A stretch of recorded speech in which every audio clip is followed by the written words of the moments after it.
ইজ্জত আবরু যদি লাগাতে হয় লাগিয়ে দেন, কিন্তু আল্লাহকে হাতের দিকে যেতে দিয়েন না।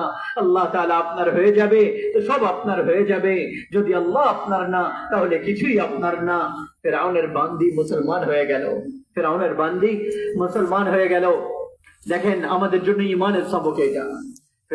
ফেরাউনের এক বান্দি ছিল, মুসলমান হয়ে গেল। মেয়েরা তো এমনি একটু দুর্বল হয়, আর তারপরে সে বান্দি চাকর আরো দুর্বল, কিন্তু ইমান লুকানো সম্ভব না। তার ইমান তার অন্তরে ছিল, আর ওইটা প্রকাশ হয়ে গেল। আতরের ঘ্রাণ কে লুকাইতে পারে? হ্যাঁ, ওইটা তো লুকানো সম্ভব না। তার ইমানের ব্যাপারে জেনে গেল, ফেরাউন তাকে বন্দি করলো। তার দুই মেয়ে ছিল, একটা দুধ পান করতো, আরেকটা আঙ্গুল ধরে চলতো। তো সে বড় একটা ডেগের মধ্যে তেল দিল, তার নিচে আগুন জ্বালাইলো। তেল যখন ফুটতে লাগলো, সে দরবার সাজাইলো, আর তারপরে তার বান্দিকে ডাকলো, তার দুই বাচ্চাকেও নিয়ে আসলো। দেখেন মারা বাচ্চাদের জন্য কত কিছু করে, কত কিছু করে। তার মমতার ইতিহাস দিয়ে পাতাকে পাতা লেখা হয়েছে। আর আল্লাহ যে নিজের মমতার ভালোবাসার উদাহরণ দিয়েছে বান্দার সাথে, বাবার ভালোবাসার সাথে না। আল্লাহ কি বলেছেন? আমি মায়ের থেকে 70 গুণ বেশি ভালোবাসি। তো ফেরাউন বলল যদি তুমি মুসার রবের উপর ঈমান রাখবা, তাহলে তোমার এই দুই মেয়েকে এই তেলের মধ্যে জ্বালাবো, তারপরে তোমাকেও এর মধ্যে ফেলবো। মানুষ এটা মনে করে আরে মৃত্যু অনেক বড় শাস্তি, আরে যে আল্লাহকে পেয়ে গেছে তার জন্য মৃত্যু তো হাদিয়া, সে দুনিয়ার দুঃখ কষ্ট থেকে নাজাত পেয়ে যায়, আর আখিরাতের নিয়ামতের হকদার হয়ে যায়। তো ফেরাউনের বান্দি বলল, আরে ফেরাউন, এটা তো আমার মাত্র দুই বাচ্চা, যদি আমার আরো সন্তান থাকতো, আমার যদি 100 সন্তান হইতো, আমি 100 সন্তান আল্লাহর নামে কুরবান করে দিতাম। ফাকদি মা আনতা কাদ, তোমার যা ইচ্ছা তুমি করো। তার সামনে বড় মেয়েকে ধরলো, বাচ্চা চিৎকার করলো মা। আরে ওই মাকে জিজ্ঞাসা করেন, যদি তার সামনে ফুটন্ত তেলের মধ্যে তার মেয়েকে দেওয়া হয়, আর সে আম্মা বলে চিৎকার করে ওঠে, আর মায়ের একটা কথা মেয়ের জানকে বাঁচাইতে পারে, কলমায়ে কুফর বলে ফেলো, ঘরের মধ্যে যায় তওবা করে নাও, এটা তো হইতে পারতো। কিন্তু ইমানের একটা লেভেল এরকম আসে যে কোরবান হওয়া বেশি প্রিয় হয়ে যায় জান বাঁচানো থেকে। তো বললো মা বললো বেটি সবর করো, আল্লাহর নামে কোরবান হয়ে যাও। আল্লাহর নামে কোরবান হয়ে যাও। আহ না কর লবों को सी इश्क है, दिल लगी नहीं सीने पे तीर खाए जा, आगे कदम बढ़ाए जा, यानी जबान हाल से कह दे कि हाँ सताए जा। ভালোবাসার আগুন এইভাবেই জ্বলে। আল্লাহ তাআলার ভালোবাসা, হ্যাঁ, এই ঈমান ওয়ালারা যেই ঈমান নূর জ্বালিয়ে গেছে আজ পর্যন্ত এটা জ্বলতেছে, যার আলোতে চলনে ওয়ালারা রাস্তা পাচ্ছে। বড় বাচ্চাকে তেলের মধ্যে দিয়ে দিল, সে চিৎকার করলো, আর চিৎকার করে সে জ্বলে শেষ হয়ে গেল, আর তার হাড্ডিগুলা ভেসে উঠলো। মা তার কলিজা ফেটে গেল, কিন্তু চোখ থেকে এক ফোঁটা পানি বের হলো না। সবর দেখতে হলে এটাকে দেখেন, সবর পড়ার দ্বারা অর্জন হয় না, সবর কিতাবে পড়লে অর্জন হয় না। দেখেন এক ফোঁটা চোখের পানি পড়ে নাই, তার কলিজা ফেটে গেছে। আল্লাহ তাআলা মায়ের চোখের সামনে থেকে গায়েবের পর্দা সরায় দিলেন, আর ওই মা দেখলো নিজের বাচ্চার রূহ বের হচ্ছে, আর বেটি বলতেছে আম্মা সবর করো, এখনই জান্নাতে একসাথে হয়ে যাব। তারপর তার সামনে ছোট দুধ পান করেওয়ালা বাচ্চা, সে জানেও না তার সাথে কি হচ্ছে, সে তো আহ করতে পারে নাই, আর তাকে তেলের মধ্যে ফেলে দিল, আর সে জ্বলে শেষ হয়ে গেল। মায়ের চোখের থেকে আল্লাহ আবার পর্দা সরালেন। মা দেখলো নিজের বাচ্চার রূহ বের হতে, আর বাচ্চা বলতেছে আম্মা সবর, এখনই একসাথে হয়ে যাব। তো যখন এই মা কেউ ফেলতে লাগলো, তো মা বলল, ফেরাউন আমার একটা মনের ইচ্ছা পুরা করবা? বললো কি? যখন আমাকেও জ্বালিয়ে দিবা, তো আমার আর আমার বাচ্চাদের হাড্ডিকে বাহিরে ফেলে দিও না, আমাদেরকে একসাথে এক জায়গায় দাফন করে দিও। ফেরাউন বলল, হ্যাঁ ঠিক আছে, তোমার এই মনের ইচ্ছা পুরা করা হবে। দুনিয়াতে আল্লাহ তাআলা ফেরাউন যারা তাদেরকে সুযোগ দেন, কিন্তু তাদেরকে আল্লাহ ধরেও দেখান। নমরুদদেরকে সুযোগও দিয়েছেন, আর তারপর নমরুদদেরকে মেরেও দেখিয়েছেন। কারুনদেরকে সুযোগ দিয়েছেন, ওই কারুনদেরকে আল্লাহ তাআলা আবার ধরেছেন। আর জান্নাত আর জাহান্নামের ব্যবস্থাপনা আল্লাহ বানিয়েছেন। আর একদিন আমাকেও দাঁড়া করাবেন, আপনাদেরকেও দাঁড়া করাবেন, আর তারপরে এক টপকা জান্নাতের দিকে যাবে, আরেক টপকা জাহান্নামের দিকে যাবে। ফেলে দিছে, তাকেও ধাক্কা মেরে তার হাড্ডি ভেসে উঠছে, তার সব হাড্ডি গুলা উঠে এক জায়গায় দাফন করে দিছে। এই ঘটনা 2000 বছর পরে আমাদের নবী দুনিয়াতে, মুসা আলাইহিস সালামের 2000 বছর পরে আসলেন। আর আল্লাহ রাসূল মেরাজে যেতে লাগলেন। যখন বাইতুল মুকাদ্দাস থেকে মেরাজে যেতে লাগলেন, তো নিচের দিকে জান্নাতের ঘ্রাণ পেলেন। তো বললেন, জিবরাইল, আমি জান্নাতের ঘ্রাণ পাচ্ছি, এটা কোথা থেকে আসতেছে? তো জিবরাইল আলাইহিস সালাম বললেন, ইয়া রাসূলুল্লাহ, ফিরআউনের বান্দি তার মেয়েদের সহ যে জায়গায় তাদের হাড্ডিকে দাফন করা হয়েছিল, যেই দিন তাকে দাফন করা হয়েছে, ওই দিন থেকে আজ পর্যন্ত এখান থেকে জান্নাতের ঘ্রাণ বের হচ্ছে। আর এটা কিয়ামত পর্যন্ত ঘ্রাণ বের হতে থাকবে। এই জমিনের টুকরা, কারণ এই জায়গায় তাকে দাফন করা হয়েছে, সে আল্লাহর সাথে সওদা করেছে। আল্লাহ তাআলার সাথে সওদা করি আমার ভাই দোস্ত, ঈমানের এই দুনিয়াকে কুরবান করি। এই সওদা হযরত হুসাইন করছিলেন আল্লাহর সাথে। আরেকটা সওদা ইয়াজিদও করছিল। সে খুন করছে, জুলুম করছে। আরে জালিম কোনদিন আগে বাড়ে না, আর মজলুম কোনদিন হারে না। জালিমের উপর কোনদিন বাহার আসে না, আর মজলুমের উপর কোনদিন খিজা আসে না। আল্লাহ তাআলা জালিমদেরকে সুযোগ অবশ্যই দেন, কিন্তু একদিন নির্ধারিত রেখেছেন, যেদিন আল্লাহ জান্নাতকে সাজাবেন আর জাহান্নামকে আনবেন, আর পাল্লাকে রাখবেন, আর ফুলসিরাতকে কায়েম করবেন, আর নিজের আরশকে আনবেন, আর ফেরেশতাদেরকে ডাকবেন, আর তারপরে আমাকেও কবর থেকে উঠাবেন, আর আপনাকেও কবর থেকে উঠাবেন, সবাইকে কবর থেকে উঠাবেন। পুরুষ, মহিলা, গরিব, ধনী সবাই কবর থেকে উঠবে। আর আল্লাহ বলবেন, দুনিয়াতে আমি তোমাকে সম্মান দিয়েছিলাম, সম্পদ দিয়েছিলাম, আজকে আমার জন্য কি করে আনছো? আল্লাহ জিজ্ঞাসা করবে। আল্লাহ তাআলার কিয়ামতের বিরোধিতা করেন, জাহান্নামকে পানি দিয়ে নিভিয়ে দেন, আর জান্নাতের দরজাকে বন্ধ করে দেন, কবরে যাওয়া থেকে অস্বীকার করেন, অথবা মৃত্যুর সাথে যুদ্ধ করার জন্য তৈয়ার হন, আর না হলে এই জীবনকে ছাড়েন, যে জীবন আমাদেরকে জাহান্নামের দিকে নিয়ে যাচ্ছে, আল্লাহর সামনে অপমান করে দিচ্ছে। মউত আছে, জান্নাত আছে, জাহান্নাম আছে, আল্লাহ আছেন, রিসালাত আছেন, মুহাম্মদ মুস্তাফা সাল্লাল্লাহু আলাইহি ওয়াসাল্লামের সত্তা আছেন, যিনি আমাদের জন্য পিষে গেছে, লুটে গেছে, দাঁতের কুরবানি দিয়েছেন, রক্তাক্ত হয়ে গেছেন। আরে চলেন আমার সাথে, আমি আপনাদেরকে তায়েফের পাহাড়ের কাছে নিয়ে যাই, আর ওই জায়গায় যাই জিজ্ঞাসা করেন, হায় যদি তায়েফের পাহাড়ের জবান হতো, তাহলে সবার আগে আপনাকে আমাকে তারা লান তান করতো, আর বলতো, তোমরা লজ্জা পাও না যে তোমাদের নবী তো তোমাদের জন্য রক্ত দিয়েছে? দেখেন, 2 বার আসমানে ফেরেশতারা কাঁদছে। আসমানে ফেরেশতারা এই পৃথিবীর ইতিহাসে 2 বার আসমানে ফেরেশতারা কাঁদছে। যতটুকু আমি পড়েছি এর মধ্যে, একবার 4000 বছর আগে, যেদিন ইব্রাহিম আলাইহিস সালাম, বুড়া বাপ, 96 বছর বয়স, 94 অথবা 96, আর 6 বছর 7 বছরের বাচ্চা। আর আল্লাহর পক্ষ থেকে হুকুম আসতেছে, দেখেন, দুশমনের গলায় ছুরি চালানো তো অনেক সহজ। মানুষ যখন নিকৃষ্ট হয়ে যায়, জানোয়ার হয়ে যায়, সাপ হয়ে যায়, তখন সে দংশন করতে তার কোনো অনুভূতি তার মনের মধ্যে থাকে না। কিন্তু সামনে তো ইসমাইল আলাইহিস সালাম, 86 বছর বয়সে বাচ্চা আসছে, আর 94 বছরের বুড়া বাপ। আর আমাদের আল্লাহ বলতেছেন, ইব্রাহিম, ইসমাইলের গলার উপর ছুরি চালিয়ে দাও। আমি দেখতে চাই তুমি আমার না ইসমাইলের, তোমার অন্তরের মধ্যে আমি আছি না ইসমাইল আছে। তো বললেন, আরে আমার রব, হাজারো ইসমাইল আপনার উপর কুরবান। ছুরি উঠালেন, ফিলিস্তিন থেকে 1500 কিলোমিটার আসলেন মক্কা মুকাররমায়। বিবিকে বললেন, বাচ্চাকে তৈয়ার করিয়ে দাও, ঘুরতে নিয়ে যাব, ঘোরাতে নিয়ে যাব। বাচ্চাকে তৈয়ার করালেন। বাচ্চা প্রথমবার বাবাকে দেখতেছে, আঙ্গুল ধরে লাফাচ্ছে, আমার বাবা আমাকে ঘুরতে নিয়ে যাচ্ছে। এটা কোনো খবর নাই যে ছুরি দিয়ে জব করতে নিয়ে যাচ্ছে। যাতে করে আপনাকে আমাকে একটা মেসেজ আসে আমাদের কাছে, যে আল্লাহর জন্য সবকিছু কুরবান করা শিখো, আল্লাহর জন্য সমস্ত জজবাত ছাড়া শিখো, সবকিছু থেকে সরা শিখো। যে জায়গায় আল্লাহ নারাজ, ওখান থেকে সরে যাও, সরে যাও, সরে যাও। হারতে হয় হেরে যাও, মিটতে হয় মিটে যাও, লুটতে হয় লুটে যাও, ধাক্কা খেতে হয় ধাক্কা খেয়ে নাও, খেয়ে নাও। কারণ দুনিয়াতে সবচেয়ে বেশি ধাক্কা খানে ওয়ালা আমাদের হাবিব মুহাম্মদ মুস্তাফা সাল্লাল্লাহু আলাইহি সাল্লাম ছিলেন। আরে দেখান, আপনাদের এই গ্রামের মধ্যে কেউ আছে পেটের মধ্যে পাথর বাঁধছে ক্ষুধার তাড়নায়?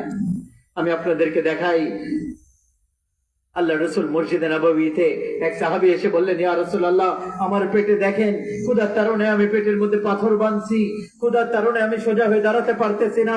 দুই জাহানের সর্দার, মাকামে মাহমুদের মালিক, আরশ ও ফরশের উপর যার নবুয়তের ডঙ্কা, মুহাম্মদ যার নাম, আহমদ যার নাম, তাহা যার নাম, ইয়াসিন যার নাম, সাল্লাল্লাহু আলাইহি সাল্লাম পেটের থেকে কাপড় সরান আর দেখায় বলেন, দেখো আমার সাহাবী, তোমার পেটের মধ্যে একটা পাথর আর আমার পেটের মধ্যে দুইটা পাথর বাঁধা আছে, আমার পেটের মধ্যে দুইটা পাথর বাঁধা। আরে আমার ভাই দোস্ত, ইব্রাহিম আলাইহিস সালাম ছুরি বের করলেন, বেটা তোমাকে জবর করার আদেশ আসছে। বেটা বলতেছে, আব্বা তাড়াতাড়ি করেন, দেরি কেন করতেছেন? কাহানি শোনাবেন আমাদেরকে যে এরকম বাচ্চা বানাও, এরকম বাপ বনো, আল্লাহ তাআলার আদেশের উপরে এরকম কোরবান হওয়া শিখো। আর মাসুম বাচ্চাকে হয়রান হয়ে ইব্রাহিম আলাইহিস সালাম দেখতেছেন, বেটা তুমি জানো আমি কি বলতেছি? বললেন, হ্যাঁ জানি। আপনি বলতেছেন আমাকে জব করবেন, তো আমি মরে যাব, তো আমি আপনার বদলায় আল্লাহকে পেয়ে যাব, আল্লাহ আপনার থেকে উত্তম, আর দুনিয়ার জায়গায় আমি জান্নাত পাবো, জান্নাত দুনিয়া থেকে উত্তম। আর মাসুম বাচ্চার মনে তখন মায়ের কথা মনে পড়লো, বললো, হ্যাঁ আমি আমার মার ব্যাপারে চিন্তা করতেছি, সে বড় কষ্ট পাবে আমি মরে গেলে।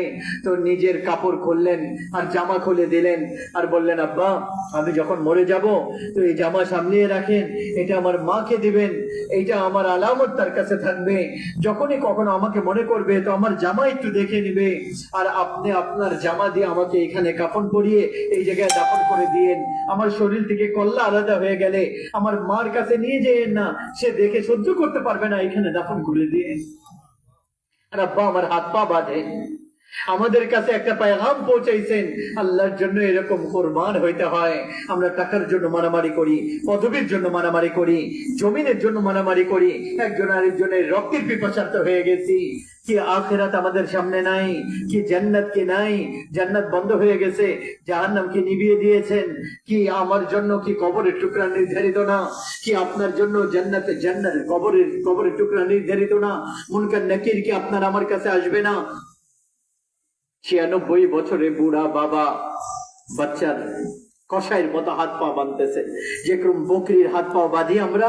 আর তারপরে বেটা বলল, আব্বা আমাকে উল্টা করে শোয়াবেন, সোজা করে না, যে আপনার চোখ আমার চোখে পড়বে আর আপনার হাত কেঁপে উঠবে আর হুকুম থেকে সরে যাবেন। ওয়াতাল্লাহু লিল জাবিন, উল্টা করে শোয়ালেন আর আর নিজের হাঁটু বাচ্চার কোমরের উপর আর মাথার চুল এরকম উঁচা করে ধরলেন আর ছুরিকে নিচে রাখলেন। এক হাতে মাথার চুল আর হাঁটু দিয়ে বাচ্চাকে ধরতে, আর হাতে ছুরি আর আসমানের দিকে দৃষ্টি। এই পুরো জগৎ হেলে উঠছে। ইব্রাহিম আলাইহিস সালামের দৃষ্টি আসমানের দিকে গেল, ফেরেশতারা চিৎকার করে উঠলো। ফেরেশতাদের কি খবর, আগে কি হবে? ইব্রাহিম আলাইহিস সালাম বললেন, ইয়া আল্লাহ, আপনি কি আমার উপর নারাজ হয়ে গেছিলেন যে ইসমাইলের ভালোবাসা আমার অন্তরের মধ্যে বেশি জায়গা করে নিছে, এই যে না আপনার উপর কোরবান করতেছি, নারাজ হয়েন না, আপনার জন্য সবকিছু কোরবান করতে রাজি আছি। এটি হচ্ছে লা ইলাহা ইল্লাল্লাহর পেগাম। ছুরি চালিয়ে দিলেন, যখন বললেন, ইয়া আল্লাহ, আমি আপনার নামে ইসমাইলকে কোরবান করতেছি, সাত আসমানে ফেরেশতারা চিৎকার করে কাঁদতেছিল। ফেরেশতারা জানতো না যে আগে কি হবে। আর দ্বিতীয়বার তার 4000 বছর পরে তায়েফের ময়দান, আর মুহাম্মদ বিন আব্দুল্লাহ সাল্লাল্লাহু আলাইহি সাল্লাম আর পিছন থেকে ওনাকে পাথর মারা হচ্ছে, আর উনি দৌড়াচ্ছেন আর পড়ে যাচ্ছেন, আবার উঠে দৌড়াচ্ছেন, আবার পাথর মারা হচ্ছে, আবার পড়ে যাচ্ছেন, আবার উঠে দৌড়াচ্ছেন, আবার পাথর মারা হচ্ছে। বেহুশে আল্লাহ রাসূল পড়ে গেলেন। হযরত যায়েদ ইবনে হারিসা উঠালেন, বাগানের মধ্যে রাখলেন। আল্লাহ রাসূলের হোশ আসলো, আল্লাহর কাছে দোয়া করলেন। আল্লাহর রাসূল ওই দোয়াকে শুনে সাত আসমানে ফেরেশতারা চিৎকার করে আবার কেঁদেছে। কি বললেন? ইয়া আল্লাহ, আজকে আমি আপনার কাছে অভিযোগ করতে চাই। আশকু আলাইকা দাফা কুওয়াতি ওয়া কিল্লাতা হিলাতি ওয়া হাওয়ানি আলা নাস। হে আমার রব, আজকে আমি আপনার কাছে অভিযোগ করতেছি, আপনি আমাকে কাদের হাওয়ালা করে দিলেন, যারা আমাকে মেরে মেরে পাথর মেরে আমাকে রক্তাক্ত করে দিল। আল্লাহ তাআলার গায়রাত, আল্লাহ তাআলার গজব হরকতে আসলো, আর ফেরেশতারা আসলো। হ্যাঁ, দেখেন আজকে আমাদের নবীর মাফ করা দেখেন, আমাদের নবীর আখলাক দেখেন। এখানে তো ছেলে মাকে মাফ করতে তৈয়ার না, ভাই ভাইকে মাফ করতে তৈয়ার না। ফেরেশতা পাহাড়ে চলে আসলো, ইয়া রাসূলুল্লাহ আপনি যদি অনুমতি দেন তাহলে দুই পাহাড়ের ভিতরে আমরা এদেরকে ভিতরে পিষে এদেরকে শেষ করে দিব, কিমা কিমা বানিয়ে দিব, এদেরকে শেষ করে দিব। তো আমাদের নবী বললেন, না না না না, আমি আশা করি এটা যদি এরা কলমা না পড়ে তাহলে এদের বংশের মধ্যে অবশ্যই কেউ কলমা পড়নেওয়ালা আসবে। আমি এদেরকে মাফ করে দিলাম, আমি এদেরকে মাফ করে দিলাম, আমি মাফ করে দিলাম। আল্লাহকে পেয়ে গিয়েছেন, সবকিছু পেয়ে গিয়েছেন, আল্লাহকে পান নাই, কিছুই পান নাই, সবকিছু হারিয়ে ফেলেছেন। এটাই লা ইলাহা ইল্লাল্লাহর সবক, এটাই লা ইলাহা ইল্লাল্লাহর মেসেজ, এটাই লা ইলাহা ইল্লাল্লাহর পেগাম, যে মৃত্যুর আগে আগে আল্লাহকে রাজি করে যাই, করে যাই, করে যাই। বাস হুসাইন রাদিয়াল্লাহু তাআলা আনহু আল্লাহকে রাজি করছিলেন, আর ইয়াজিদ ক্ষমতাকে রাজি করেছে। সে ক্ষমতা পেয়ে গেছে, ক্ষমতাধর হয়ে গেছে, তার খানদান ক্ষমতা চেয়ারে বসছে, আর ক্ষমতা তার গোলাম হয়েছে। আর হুসাইন রাদিয়াল্লাহু তাআলা জান দিয়ে কল্লাকে বর্ষার উপর উঠায় দিয়েছে। এই জগতের সবচেয়ে উত্তম রক্ত পানির মতো সস্তা হয়ে জমিনের উপর চলছে। জালেম মাজলুমের ঘটনা কোনো নতুন না, এটা অনেক পুরান ঘটনা। কিন্তু আমার এই ফকিরের কথা মনে রাখবেন, মজলুম কোনদিন নাকাম হয় না, আর জালিম কোনদিন কামিয়াব হয় না। মজলুম বনে যান, হুসাইন রাদিয়াল্লাহু তাআলার সঙ্গী হয়ে যাবেন, জালেম হবেন তাহলে ইয়াজিদের সঙ্গী হবেন। আরে দেখেন না, মুহররম কি পুরো বছর মুসলমান ইয়াজিদকে অভিশাপ দেয়, কিন্তু জুলুম করনেওয়ালা মনে রাখবেন ইয়াজিদের সাথে আপনাকে দাঁড়া করানো হবে। ইয়াজিদের সামনে, ইয়াজিদের সাথে দাঁড়াইতে কে পছন্দ করে? মজলুম হয়ে যান। আল্লাহ রাসূলের বাচ্চাদেরকে জবাই করা হয়েছে। হযরত হুসাইন কোন হুসাইন? আল্লাহ রাসূলের নাতি হুসাইন। কোন হুসাইন? আমাদের নবীর ভালোবাসার পাত্র হুসাইন। কোন হুসাইন? যার ঠোঁটে আল্লাহ রাসূল চুমো দিছে, যার কপালে চুমো দিছে, যার চোখে চুমো দিছে, যার বুকে চুমো দিছে, যার হাতে চুমো দিছে, যাকে বুকের উপরে শোয়াইছে। আর আমি আপনাদেরকে কি বলবো, আল্লাহ রাসূল একবার ঘরে ঢুকলেন, আর আল্লাহ রাসূল ঘরের মধ্যে ঘোড়া হয়ে গেলেন, আর হাত পাও দিয়ে ঘোড়ার মতো দুই বাচ্চাকে কোমরের উপর উঠাইলেন, আর ঘরের মধ্যে ঘুরতে লাগলেন। আর উপরে মুখ করে বললেন, আরে বলো তোমাদের সওয়ারি কেমন? আরে বাচ্চারা বলো তোমাদের উট কেমন? এরকম এরকম দুই বাচ্চার মধ্যে এক বাচ্চাকে বিষ দিয়ে মারা হয়েছে হযরত হাসানকে, আরেকজনকে শুলিতে ঝুলানো হয়েছে হযরত হুসাইনকে। বাস ওনারা আল্লাহকে পেয়ে গেছেন, আল্লাহকে পেয়ে গেছেন। আরে আল্লাহকে পেয়ে গেছেন তো সবকিছু পেয়ে গিয়েছেন। একটা কথা হযরত হুসাইন যদি বলতো, নিজের জান বাঁচায় ফেলতে পারতো, নিজের মাল বাঁচায় ফেলতে পারতো, বাচ্চাদেরকে বাঁচায় ফেলতে পারতো, মেয়েদেরকে বাঁচায় ফেলতে পারতো, সব বাঁচাইতে পারতো। হ্যাঁ, আমি জালিমের সঙ্গ দিতেছি, বাস এতটুকুই, আমি ইয়াজিদের হাতে হাত দিয়ে দিলাম, বাইআত করে ফেললাম। বললো না, আমি আলে রাসূল, আমি আলে রাসূল, আমি জবত হতে পারি, কিন্তু আমি জালিমের সঙ্গ দিতে পারবো না। করে দাও আমার বাচ্চাদেরকে, যাব এদেরকে টুকরা টুকরা করে দাও, এদেরকে শুলিতে ঝুলিয়ে দাও, আমাকেও ঝুলিয়ে দাও। এইটা হইতে পারে না যে আমি হুসাইন জালেমের হাতে হাত দিব। আরে জালিম হওয়া যাবে না, জালিমের সঙ্গ দেওয়া যাবে না। মজলুম হয়ে যান, হযরত হুসাইনের সঙ্গী হয়ে যাবেন। কিয়ামতের ময়দানে আমাদের নবী আপনাদেরকে তাজ পরিধান করাবে। যেই দিন হযরত হুসাইনের মাথায় তাজ পরাবে, ওই দিন আপনার আমার মাথাতেও তাজ পরানো হবে। আমাদের জন্য আমাদের নবী নিজের হাতে হাউজে কাউসারের পানি ইনশাআল্লাহ পান করাবেন। বাস মওত পর্যন্ত সবর করেন, যেরকম হযরত হুসাইন সবর করছে, জব হয়ে গেছেন, ওনার মাথা বর্ষার উপরে ঝুলায় নেওয়া হয়েছে, মেয়েদেরকে বন্দি করে বের করা হয়েছে। আল্লাহর রাসূলের মেয়েদেরকে, আপনার আমার মেয়েদেরকে না, আল্লাহর রাসূলের নাতি মেয়েদেরকে ঘরের থেকে বন্দি করে নিয়ে যাওয়া, তাঁবু থেকে, ওই ময়দানে তাঁবু থেকে বন্দি করে নিয়ে যাওয়া হয়েছে। হযরত যায়েনব যখন লাশগুলাকে কাটা আর ঘোড়া তার উপর দৌড়ায় দিছিল, টুকরা টুকরা দেখলো, ছিন্ন বিচ্ছিন্ন, আর মাথাগুলাকে বর্ষার উপরে, উনি চিৎকার করে বলতে লাগলেন, ওয়া মুহাম্মাদা, ওয়া মুহাম্মাদা, ইয়া মুহাম্মদ, আরে মুহাম্মদ সাল্লাল্লাহু আলাইহি সাল্লাম, আসেন দেখেন আপনার বাচ্চাদের সাথে আজকে কি হয়ে গেছে, আপনার উম্মত কি করেছে। হাদা হুসাইনুম বিল আরা, আজকে আপনার হুসাইনের বরযাত্রী যাচ্ছে। মুজাম্মিলুম বিদ্দিমা, সে নিজের রক্ত দিয়ে জোড়া পরিধান করছে। মুকাত্তাউল আযা, নিজের গোশতের টুকরা দিয়ে সে হার বানাইছে। বর্ষার উপর তার মাথা উঠায়, এরকম যেরকম ঘোড়ার উপর আগে আগে যাচ্ছে। বানাতুকা সাবায়া, আপনার মেয়েরা বন্দী হয়ে গেছে। ওয়া যুররিয়াতুকা মুকাত্তালা, আর আপনার বাচ্চাদেরকে জব করে ফেলা হয়েছে। তাসফি আলাইহা রিয়াহা, আজকে তাদেরকে কাফন দেওয়ারও কোনো ব্যক্তি নাই। বাতাস এসে মাটিকে উড়িয়ে আর মাটির দ্বারা তাদেরকে কাফন পরিধান করিয়েছে।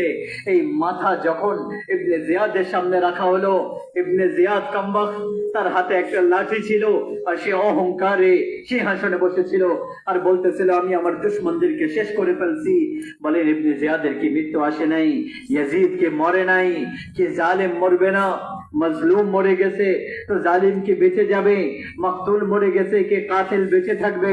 আরে না না না না, আমাদের আল্লাহ জিন্দা সালামত কায়েম দায়েম ফয়সালার জন্য একদিন আসবেন।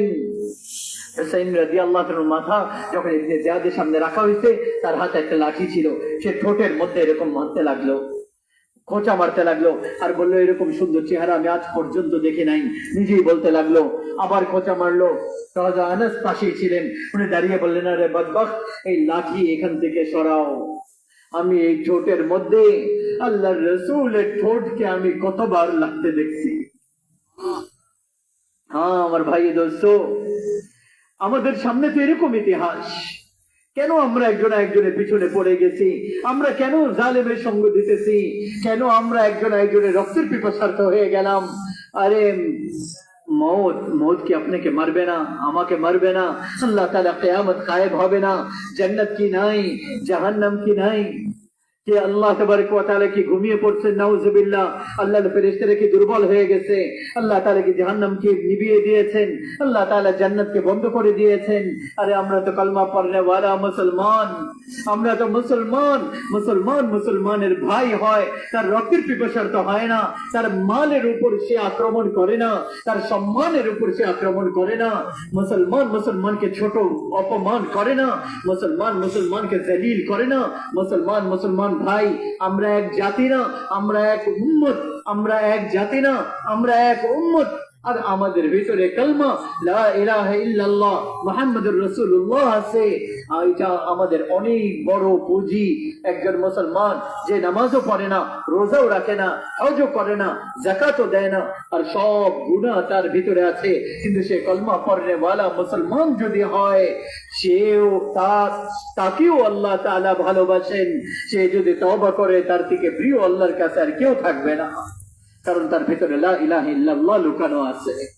এই লা ইলাহা ইল্লাল্লাহ এত দামি, শক্তিশালী, দামি সম্পদ যে আমাদের নবী বলেছেন, সাত আসমান যদি এক পাল্লার মধ্যে রাখেন, ওই পাল্লাতে সাত জমিনও যদি রাখেন, আল্লাহ তাআলা জান্নাতকেও যদি ওই পাল্লার মধ্যে রাখেন, আল্লাহর দোজখকেও যদি ওই পাল্লাতে রাখেন, আল্লাহ তাআলার খাজানাকেও যদি ওই পাল্লাতে রাখেন, আল্লাহ তাআলা ফেরেশতাদেরকেও যদি ওই পাল্লায় রাখেন, জিবরাইলকে বসান, মিকাইলকে বসান, আজরাইলকে বসান, ইসরাফিলকে বসান আলাইহিমুস সালাম, জান্নাতকে রাখেন, আরশকে রাখেন, ফরশকে রাখেন, লৌহকে রাখেন, কলমকে রাখেন, কুরসিকে রাখেন, সূর্যকে তার মধ্যে রাখেন, গ্রহ নক্ষত্র চাঁদ তার মধ্যে রাখেন, সাত আসমান সাত জমিনকে তার মধ্যে রাখেন, গ্রহ নক্ষত্রকে টেনে টেনে তার মধ্যে রাখেন, আর সমুদ্র, পাহাড়, লোহা, তামা, পিতল, রূপা, মানুষ, জিন্নাত, ফেরেশতা সবাই মিলে এক পাল্লার মধ্যে রাখেন।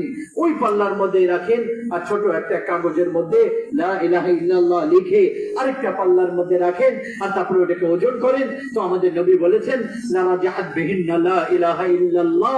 তো ওই জাত পাকের কসম যার কবজায় মুহাম্মাদের জান আছে, লা ইলাহা ইল্লাল্লাহ সবকিছুকে বাতাসে উড়িয়ে রেখে দেবে।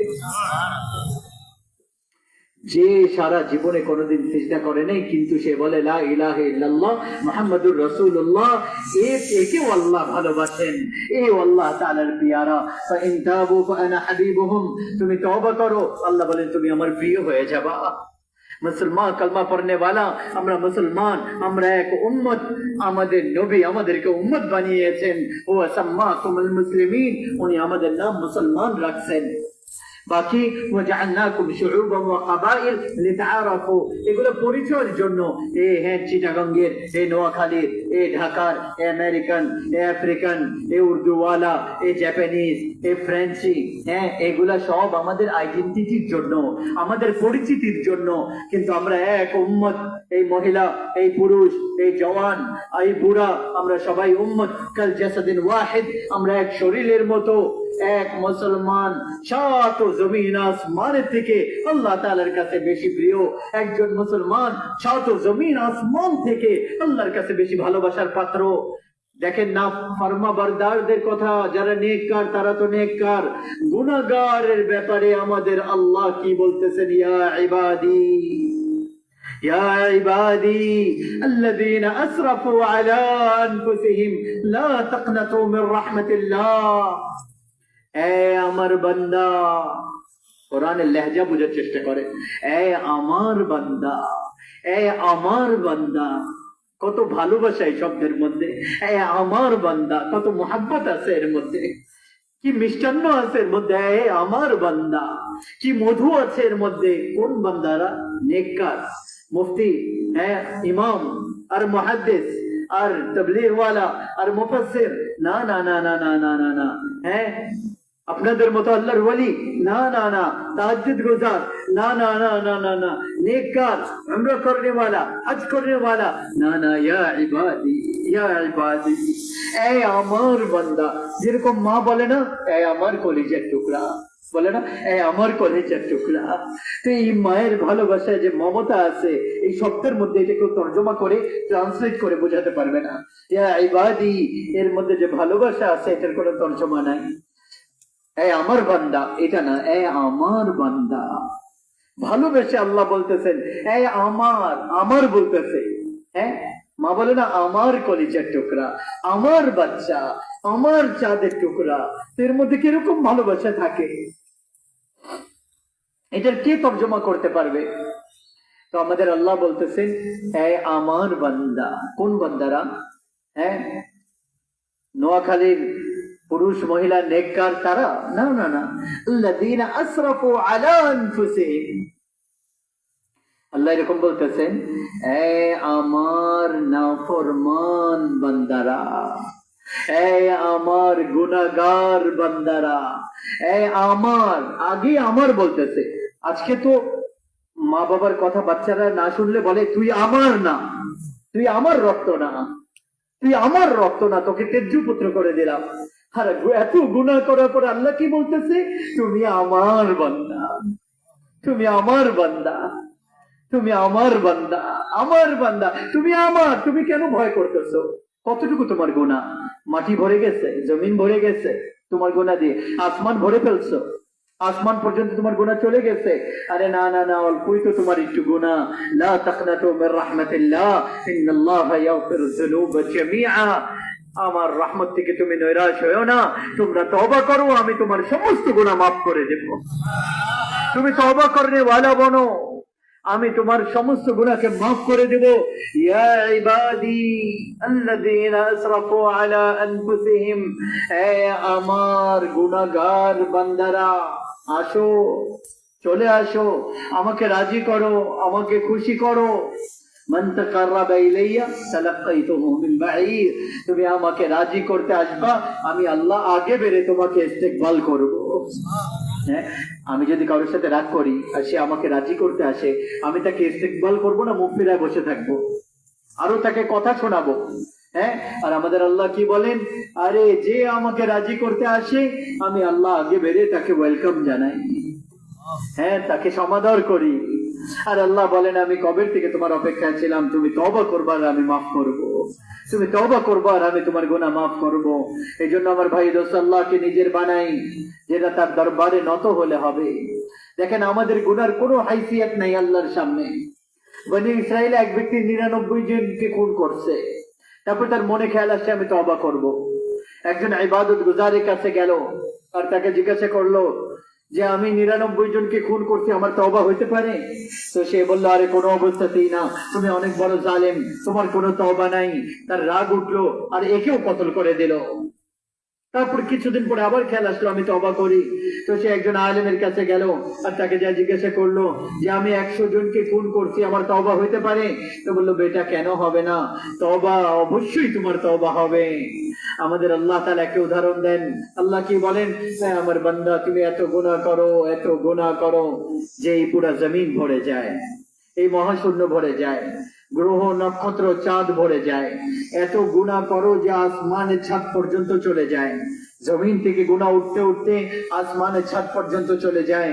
এত গুনাহ করার পরে শুধু একবার তুমি বলো এ আল্লাহ মাফ করে দেন, আল্লাহ বলে আমি সমস্ত গুনাহ মাফ করে দিলাম, সমস্ত গুনাহ মাফ করে দিই, ওয়ালা উবালি, আর আমার কোনো পরোয়াই নাই। বললো ওই আলেম কি বললো, বেটা অবশ্যই তোমার গুনাহ হবে, কিন্তু তওবা করার জন্য একটু শর্ত আছে। তোমার তওবা পাক্কা হওয়ার জন্য এই পরিবেশ তোমাকে ছাড়তে হবে, তোমাকে এই এলাকা ছেড়ে ওই এলাকায় যেতে হবে, ওই জায়গায় নেককাররা থাকে, তাদের সোহবতে তুমি থাকবা, তো তোমার তওবা পাক্কা হয়ে যাবে।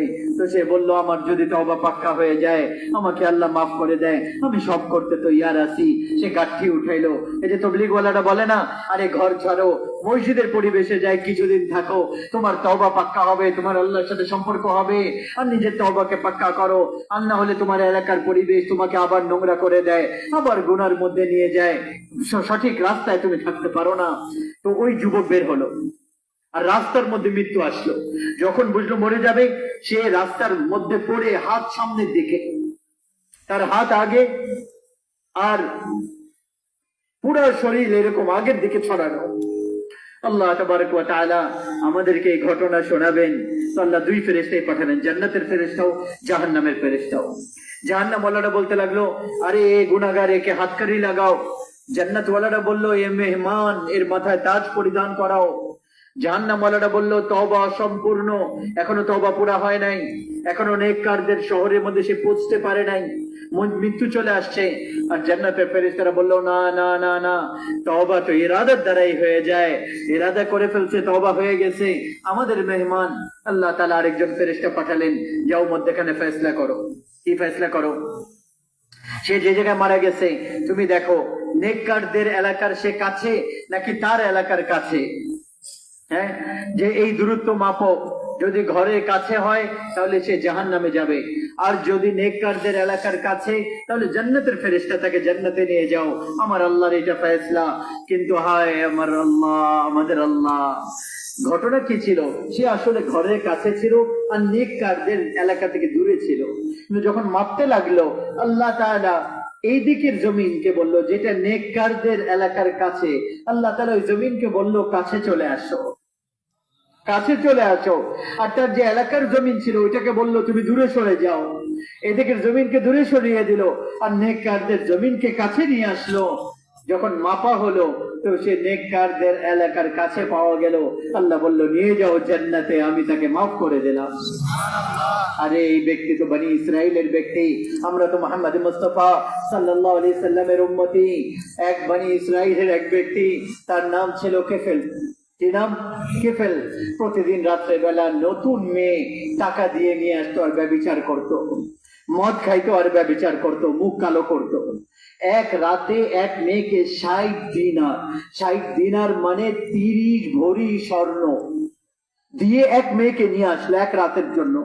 যখন রুমের মধ্যে ঢুকলো তো ওই মেয়ে কাঁদতেছিল। তো কেফেল জিজ্ঞাসা করলো তুমি কেন কাঁদতেছো? আমি জোর করে তো আনি নাই। তো ওই মেয়ে কাঁদতে কাঁদতে বললো কেফেল আমি নোংরা মহিলা না, আমি সম্মানিত ঘরের মেয়ে, ক্ষুধার তাড়নায় আমি এখানে আসতে বাধ্য হয়েছি।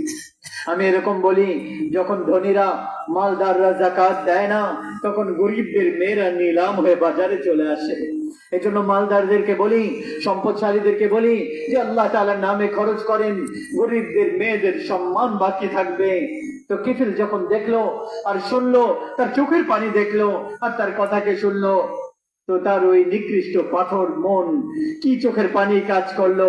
কিফিল কাঁদতে লাগলো, কিফিল কাঁদতে লাগলো আর বলতে লাগলো বোন, যে সম্মানের সাথে তুমি আসছো ওই সম্মানের সাথে তোমার বাড়ি চলে যাও। আর আমি নিকৃষ্ট কুকুর একটা মানুষ, বড় নোংরা মানুষ, আমি তোমার চোখের পানির কারণে তওবা করতেছি, তুমি আমার জন্য দোয়া করো আল্লাহ আমাকে মাফ করে দেয়। আর তুমি চলে যাও তোমার বাড়িতে। ইজ্জতের সাথে, সালামতের সাথে। আর যেই সম্পদ আমি তোমাকে দিছি, ওই 30 ভরি স্বর্ণ তোমার জন্য।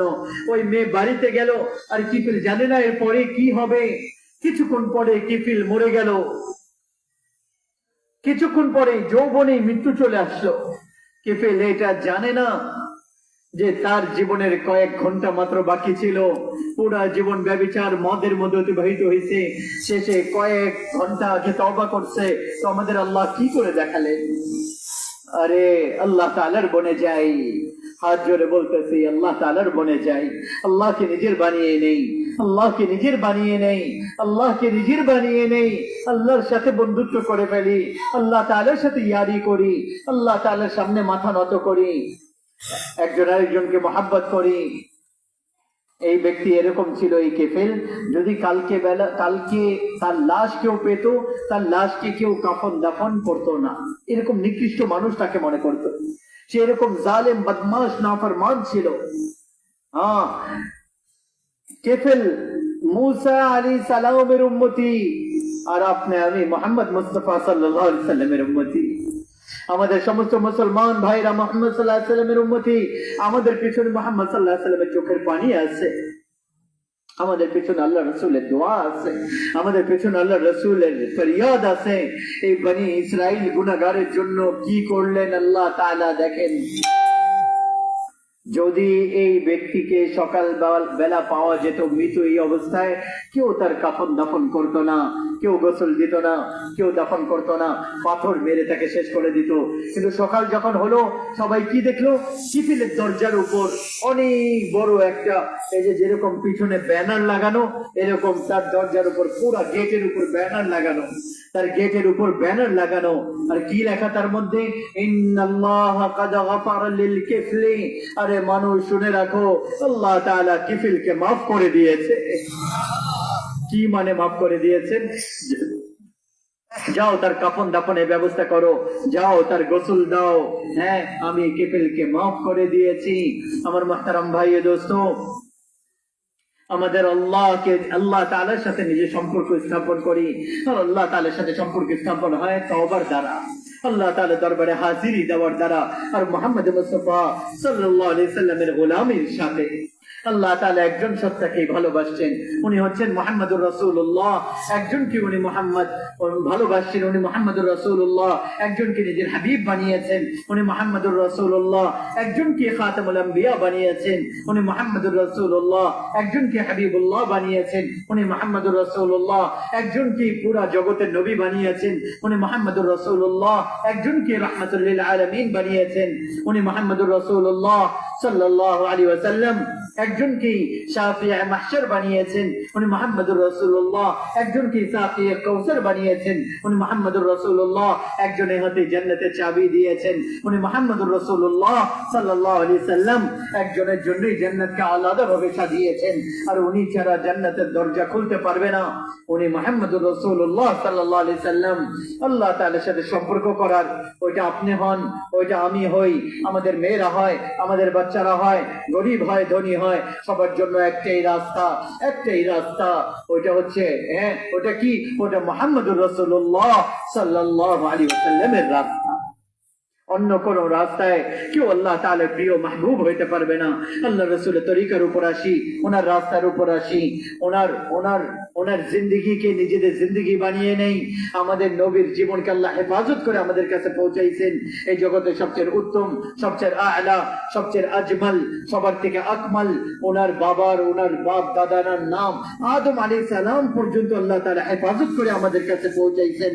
কারণ সবচেয়ে জামাল ওয়ালা উনি, সবচেয়ে হুসন ওয়ালা محمد بن عبد الله بن عبد المطلب بن هاشم بن عبد مناف بن حسين بن كلاب بن مرة بن كعب بن لوي بن غالب بن فهر بن مالك بن نزر بن كنانة بن خزيمة بن مدركة بن إلياس بن مضر بن نزار بن معد بن عدنان بن أود بن هميسع بن سلامان بن أوس بن بوس بن قموال بن عبيد بن عوام بن ناشد بن حزا بن بلداد بن يطلاق بن طابق بن جاحم بن ناحش بن ماحي بن عيفي بن عبقر بن عبيد بن الدعاء بن حمدان بن سنبر بن يسربي بن يحزن بن يلحن بن إرعوى بن عيزي بن ذيشان بن عيسر بن أقناط بن يهام بن مقصر بن ناحج بن زري بن سمي بن مزي بن عوز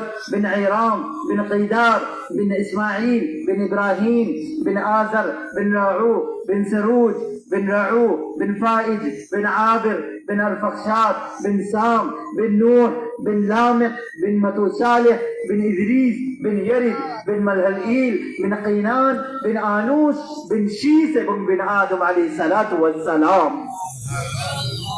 এটা হচ্ছে আমাদের নবীর নসব নামা, বাপ দাদার নাম আদম আলাইহিস সালাম পর্যন্ত আল্লাহ তাআলা দুনিয়াতে কোনো বাদশার বাপ দাদার নাম এইভাবে হেফাজত করেন নাই, কোনো সরদারের নাম হেফাজত করেন নাই, কোনো মন্ত্রী মিনিস্টারের নাম হেফাজত করেন নাই। উনি মুহাম্মদ মুস্তাফা, উনি মুহাম্মদ, উনি আহমদ, উনি মাহি, উনি হাশির, উনি আকিব, উনি ফাতিহ, উনি খাতিম, উনি আবুল কাসিম, উনি তাহা, উনি ইয়াসিন, উনি উম্মতের জন্য এত বেশি কাঁদছেন। কোন নবী নিজের উম্মতের জন্য এত কাঁদেন নাই। যত পেরেশান, যত কষ্ট আমাদের নবী উম্মতকে বানানোর পিছনে দিয়েছেন, ছোটবেলা থেকে দুনিয়া থেকে যাওয়া পর্যন্ত কোন নবী এত কষ্ট এরকম ইয়েতিম জন্ম নেন নাই, কোন নবী এরকম ইয়েতিম জন্ম নেন নাই, কোন নবী এরকম ফাকারের অবস্থায় জন্ম নেন নাই যে কোন মহিলা দুধ পান করানোর জন্য নিতে রাজি না। কোন নবীর মাকে আল্লাহ তাআলা এরকম জঙ্গলে মরুভূমির মধ্যে মৃত্যু দেন নাই যেরকম আমাদের নবীর মাকে জঙ্গলের মধ্যে উঠায় এনেছেন। কোন নবীর মাকে আল্লাহ তাআলা এত ছোটবেলায় মৃত্যু দেন নাই যেরকম আমাদের নবীকে, আমাদের নবীর মাকে আল্লাহ তাআলা যখন আমাদের নবীর বয়স যখন মাত্র 6 বছর বয়স, যখন মায়ের পেটে ছিলেন 2 মাস, বাবা ইন্তেকাল করে গেছে, 25 বছর বয়স ছিল। হ্যাঁ, যখন আল্লাহ রাসূল দুনিয়াতে আসছে বাবাকে দেখেন নাই, 6 বছর বয়স। সবকিছু তো মাই তখন না, বাবা নাই, বাবাও মা, মাও মা। হ্যাঁ, কোনো বোন নাই তো বোনও মা, কোনো ভাই নাই তো ভাইও মা। 6 বছরের বাচ্চা, কোনো বন্ধু নাই, বন্ধুও মা। আর সবকিছু আল্লাহ রাসূলের মা। হ্যাঁ, মা খাওয়াচ্ছে, মা খেলতেছে, মাই ঘুম পাড়াচ্ছে, মাই কোথাও নিয়ে যাচ্ছে, মা বসাচ্ছে, মাই উঠাচ্ছে। আমাদের নবীর তো মায়ের প্রয়োজন ছিল। আমাদের নবী যদি এরকম হইতো আরো ভালো হইতো, যে বড় হইতো, বিবাহ হইতো, তারপরে আল্লাহ তাআলা মাকে উঠায় নিতেন, এরকম আমরা মনে করতে পারি। কিন্তু আল্লাহ তাআলা ওনার কুদরতের দ্বারা কি দেখালেন, উনি গেছেন নিজের স্বামীর কবর জিয়ারত করতে মদিনায়, হযরত আমেনা মদিনায়। ওই জায়গায় 1 মাস থাকছেন, 1 মাস পরে আবার মক্কায় ফেরত আসতেছেন। প্রতিমধ্যে আবওয়া নামক জায়গায় 3 জন, উম্মে আইমান, আমাদের নবী, আমাদের নবীর মা, এই 3 জন 2000 অথবা 2003 সালে আমি আবওয়াতে গেলাম, হযরত আল্লাহ রাসূলের মায়ের কবরকে খুঁজলাম। এক আরব আমাদেরকে নিয়ে গেল। ওই জায়গায় সাধারণভাবে কেউ যাইতে পারে না, ওইটা গভীর মরুভূমির ভিতরে, আর কেউ চিনেও না যে জায়গা কোনটা। অনেক পুরান এক আরব বয়স্ক, প্রায় 90 বছর বয়স, উনি আমাদেরকে ওই জায়গায় নিয়ে গেল। তো ওই জায়গায় যখন আমরা গেলাম, আমেনার কবর, ওই জায়গায় এরকম ওই রানী, এরকম খালি পান, এখন ওই অবস্থায় শত শত মাইল কোনো মানুষ নাই, চারোদিকে মরুভূমি, চারোদিকে কালো পাহাড় আর কাঁটাদার গাছ ছাড়া আর কিছুই নাই।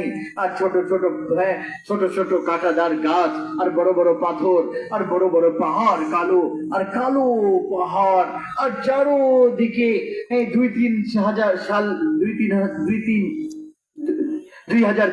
সালের দিকে এই অবস্থা। আর 1400 বছর আগে চিন্তা করেন কেমন ছিল। 25 বছর বয়স ছিল আমাদের মায়ের, আমাদের নবীর মায়ের তখন।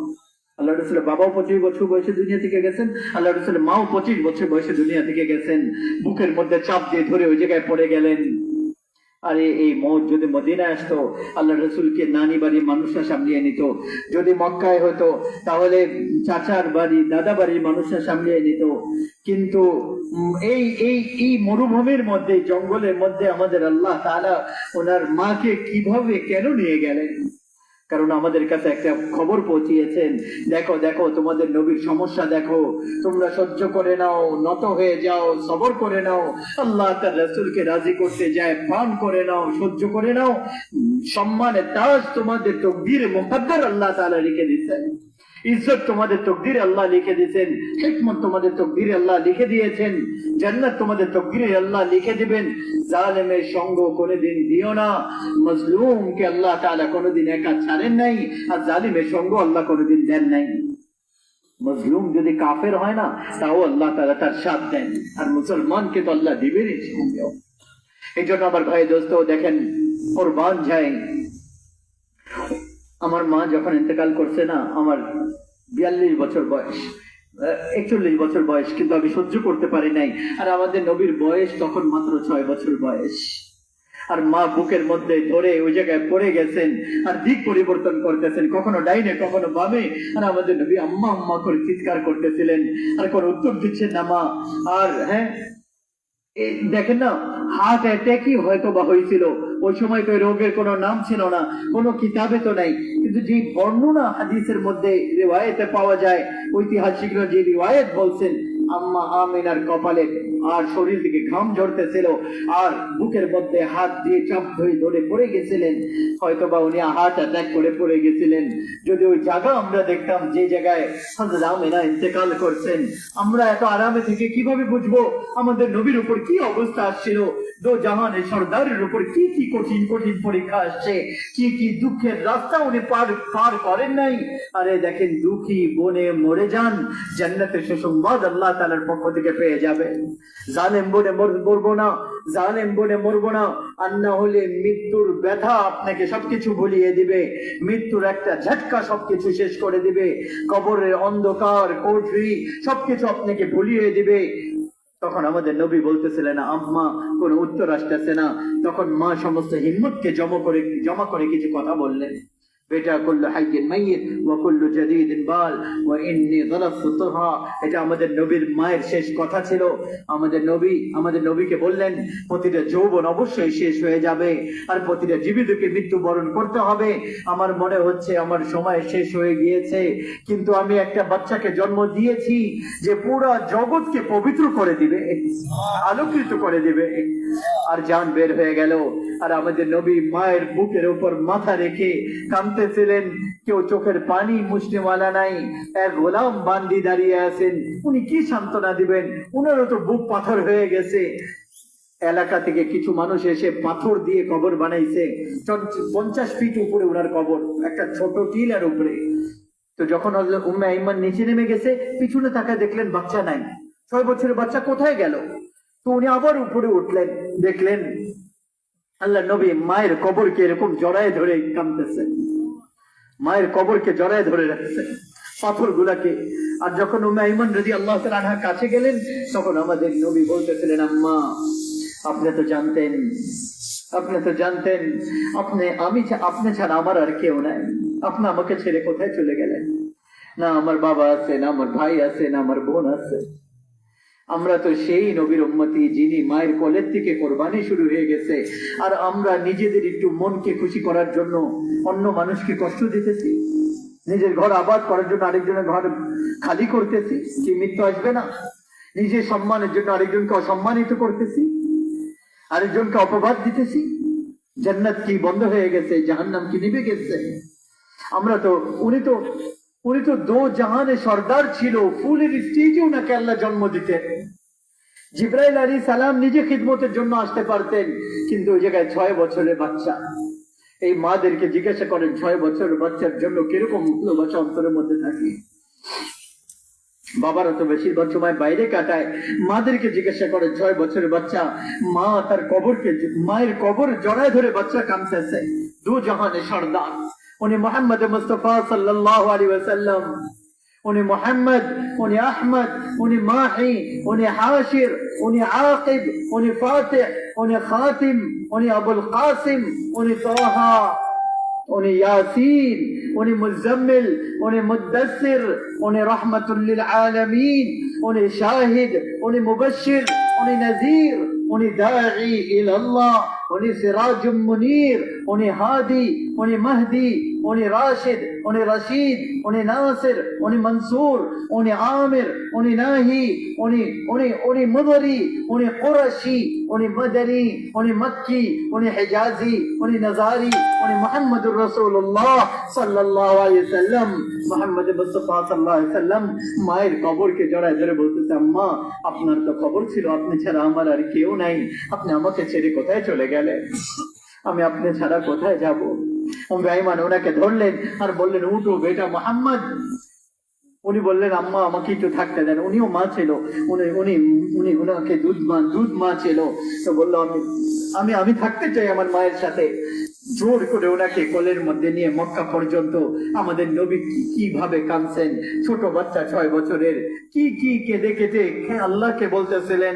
পাহাড়ও কাঁদছেন, ওই জমিনও কাঁদছেন।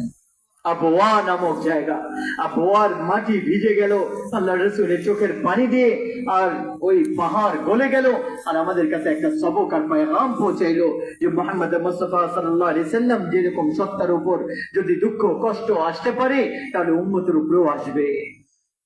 তখন তোমরা নাফরমানির রাস্তা অবলম্বন করো না, ফরমাবরদারি আনুগত্যতার রাস্তা ইখতিয়ার করো, অবলম্বন করো।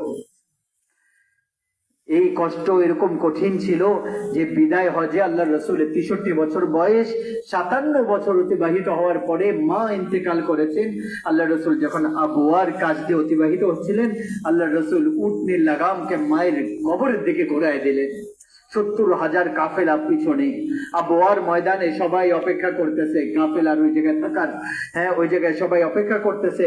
আল্লাহ রাসূল মায়ের কবরের কাছে পৌঁছলেন, উটনি থেকে নামলেন, আর মায়ের কবরের কাছে এরকম হাত উঠায়, এরকম 2 হাত উঠায় এরকম ভাবে বসে গেলেন, এরকম ভাবে বসে গেলেন।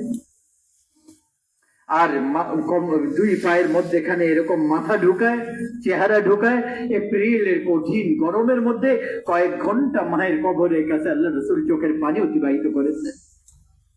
আর এই আশা প্রকাশ করেছিলেন, হায় যদি আমার মা জিন্দা থাকতো। দেখেন বেশিরভাগ আপনারা যুবক আছেন যাদের মা আছে, মায়ের কদর করি, মায়ের মাকাম চিনি, মাদের মাকাম তাদের জায়গা চিনার চেষ্টা করি। আল্লাহ রাসূল বললেন, হায় যদি আমার মা জিন্দা থাকতো, তাহলে আমার মায়ের এরকম খিদমত করতাম যে আমি যায় নামাজে, ইশার নামাজে দাঁড়িয়েছি ইমাম হিসাবে, আর সূরা ফাতিহা শুরু করেছি, আর আমার মা জানলা খুলে বলতো মুহাম্মদ, তো আমি মায়ের জন্য নামাজ ছেড়ে বলতাম লাব্বাইক হে আম্মা, আম্মা জি আমি হাজির আছি, বলেন আপনার কি প্রয়োজন।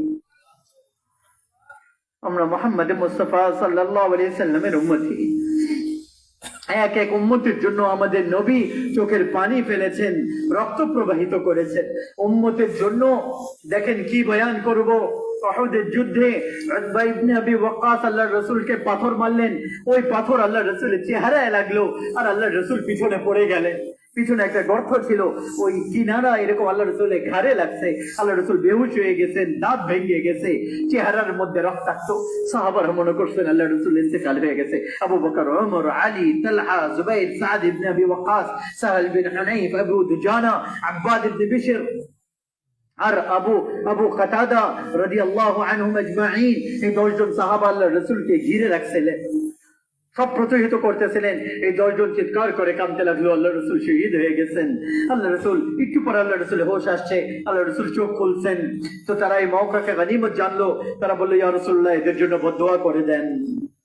আমরা বদলা নেওয়া বাহাদুরি মনে করি, আমি আপনাদেরকে মাফ করা বলতেছি, নিজেদের বাহাদুরি বানান, মাফ করা বাহাদুরি বানান, নত হওয়া বাহাদুরি বানান, ছোট হয়ে যাওয়া বাহাদুরি বানান। ইয়া রাসূলুল্লাহ, সবাই বলে ইয়া রাসূলুল্লাহ এদের জন্য বদদুয়া করে দেন, এরা আপনার এই অবস্থা করেছে। আমাদের নবী হাত উঠাচ্ছিলেন, আর সাহাবারা মনে করতেছিলেন এখন তো কুরাইশরা বানর হবে, কাফেররা খিনজির হবে, আর তাদের উপর আগুনের বৃষ্টি হবে, আর এদের উপর পাথরের বৃষ্টি হবে, আর এদেরকে জমিন গিলে ফেলবে, আর এদেরকে আল্লাহ তাআলা ফেরেশতা এসে শেষ করে দেবে। আমরা তার উম্মতি, আমরা কার উম্মতি? আমরা ওই রাসূলের উম্মতি যিনি দাঁত ভেঙে চেহারা জখমি করে বেহুশ হওয়ার পরেও নিজের জানে দুশমনদের জন্য দোয়া করছেন। নিজের জানে দুশমনদের জন্য কি বললেন? আল্লাহুম্মা গফির লিকওমি ফাইন্নাহুম লা ইয়ালামুন। হে আল্লাহ, আমার কওমকে মাফ করে দেন, এরা আমাকে চিনে না, এরা জানে না। আমরা সেই নবীর উম্মতি আমার ভাই দোস্ত, আমাদেরকে উম্মত বানাইছেন। একজন আরেকজনের সম্মান করি, একজন আরেকজনকে মজলুম বলে যাই, একজন আরেকজনকে সম্মান দেন। আল্লাহর কসম, আমাদের নবী আমাদের জন্য মাথার মুকুট নিয়ে দাঁড়িয়ে থাকবে, ফেরেশতারা হার নিয়ে দাঁড়িয়ে থাকবে। মৃত্যুর সময় দেখবেন ফেরেশতারা হার নিয়ে, ফুল নিয়ে আপনার জন্য দাঁড়ায় আছে। আর মুহাম্মদ মুস্তাফা সাল্লাল্লাহু আলাইহি সাল্লামকে উপরে আরশে অপেক্ষায় পাবেন, আর আল্লাহ তাআলা আরশের দরজাকে নিজের জন্য খোলা পাবেন। আর আল্লাহ তাআলা বলবেন, আমার বান্দা, আমি তোমার উপর রাজি হয়ে গেছি, যাও, আমার জান্নাত তোমার জন্য হয়ে গেছে, যে জায়গায় ইচ্ছা ওই জায়গায় তোমার ঠিকানা বানায় নাও। এজন্য আমার ভাই দোস্ত বলতেছিলাম, আমরা উম্মত, আমাদের নবী আমাদেরকে ভুলেন নাই। উম্মত বনে থাকি, এক হয়ে থাকি, আপোষে মারামারি ঝগড়া না করি। মতানৈক্য খেলাফ থাকতে পারে, কিন্তু খেলাফ না হয়। মতানৈক্য থাকবে, কোনো কিছু মানুষের জেহেন আলাদা, মানুষের ব্রেন আলাদা, সবাই আলাদা আলাদা চিন্তা করে, সবার মত কোনোদিন এক হবে না। কিন্তু কেউ কাউকে অসম্মান না করি, কেউ কাউকে অপবাদ না দেই, কেউ কাউকে বেইজ্জত না করি, সবাই সবাইকে গলায় লাগাই, সবাই সবাইকে কাছে টানি, সবাইকে সম্মান দেই। দেখবেন আপনি অন্যকে সম্মান দিবেন আর নিজেকে আল্লাহর জন্য ছোট বানাবেন, আল্লাহ তাআলা আপনাকে উপরে করে দিবে। মান তাওয়াদা লিল্লাহি রাফাআহু আল্লাহ, যে আল্লাহর জন্য নিজেকে ছোট বানাবে, আল্লাহ তাকে বড় বানিয়ে দেবে। এই জন্য আমার ভাই দোস্ত, এটা পুরো একটা দিন আল্লাহ রাসূল আমাদের কাছে পৌঁছাইছেন। ওই দিনের একটা মেহনত পুরো দুনিয়ার মধ্যে চলতেছে। এই মাদ্রাসার মধ্যে ওই দিনের ইলম ছাত্ররা শিখতেছে, উলামা ইকরামরা আপনাদেরকে বলতেছে। এই ওয়াজ ও মাহফিল এগুলা কোনো এরকম না যে আমরা এখানে জমা হইলাম, এই কান্দে ঢুকাইলাম, আবার ওই কান্দে বের করে দিলাম, এখান থেকে উঠলাম 12টা 1টার সময়, যাই ঘুমাইলাম 2টা 3টার সময়, আর তারপরে ফজরও কাজা হয়ে গেল। তাহলে এখানে বসার তো কোনো ফায়দা হবে না আমার ভাই দোস্ত। এই আলোচনা, এই কথাগুলা তখন ফায়দা হবে যখন আমরা জিন্দেগি পরিবর্তন করার নিয়ত করব। রাতকে রাত বসতেছি, কত লক্ষ ওয়াজ ও মাহফিলের মজলিস এই 4-5 মাসের মধ্যে বাংলাদেশে বসবে, কিন্তু জিন্দেগি যদি পরিবর্তন করার নিয়ত না করি তাহলে কি ফায়দা হবে? কথা শুনলাম, সওয়াবটা হয়ে যাবে, কিন্তু জিন্দেগি পরিবর্তন না করলে কোনো ফায়দা তো আমরা পাবো না। এই জন্য আপনাদের সামনে ঝোলি ফেলায় বলতেছি, প্রথমত আমরা সবাই পিছনে জিন্দেগি থেকে তওবা করি। আমরা তওবা করতেছি না ইনশাআল্লাহ? কে তওবা করতেছি হাত উঠায় বলেন, হে আল্লাহ, আমি তওবা করলাম আমার পিছনে জিন্দেগি থেকে। হে আল্লাহ, আপনি আমাকে মাফ করে দেন। হে আল্লাহ, সামনে জিন্দেগিতে আপনাকে রাজি খুশি করে চলবো। হে আল্লাহ, আপনার হাবিবের সুন্নাত অনুযায়ী চলবো। হে আল্লাহ, সবাই নিয়ত করলাম না ইনশাআল্লাহ? হাত নামান, আপোষ উলফত মহব্বতের সাথে চলি। নিজের জিন্দেগির মধ্যে আল্লাহ রাসূলের আখলাককে জিন্দা করি, আর আমাদের জান মাল নিয়ে আল্লাহ তাআলার রাস্তায় বের হয়ে এই দিনকে মোট পর্যন্ত শেখার নিয়ত করি। সবাই নিয়ত করতেছে ইনশাআল্লাহ? আমরা তো শেষে আমাদের তাশকিল এইটা যে তাবলীগে বের হই, আল্লাহ তাআলার রাস্তায় যাই, 4 মাসের জন্য নিয়ত করি। নিয়ত করতেছি সবাই ইনশাআল্লাহ? কে নিয়ত করতেছেন একটু দাঁড়ায় তো বলেন আমার ভাই দোস্ত, দাঁড়ায় বলেন ইনশাআল্লাহ। 4 মাসে নিয়ত করলাম। উলামা হযরতদের জন্য 1 সাল, যারা আগে 1 সাল দিছি 2য় সালের জন্য, যারা 2য় সাল দিছি তারা 3য় সালের জন্য। সবাই নিয়ত করতেছে ইনশাআল্লাহ? সবাই দাঁড়ায় মাশাআল্লাহ, নিয়ত করি। নিয়ত করলে একটা সওয়াব এখনই পেয়ে যাবেন, এখনই বের হইতে হবে না। জীবনে যখন সুযোগ পাবেন তখন বের হবেন আল্লাহর রাস্তায়, আর এই যে ঈমানকে শিখবেন আর দাওয়াতে মেহনতের জিন্দেগি হককে আদায় করার নিয়ত করেন। সবাই নিয়ত করতেছেন ইনশাআল্লাহ? আল্লাহ তাআলা আপনাদের দাঁড়ানোকে কবুল করেন। সবাই বসেন মাশাআল্লাহ।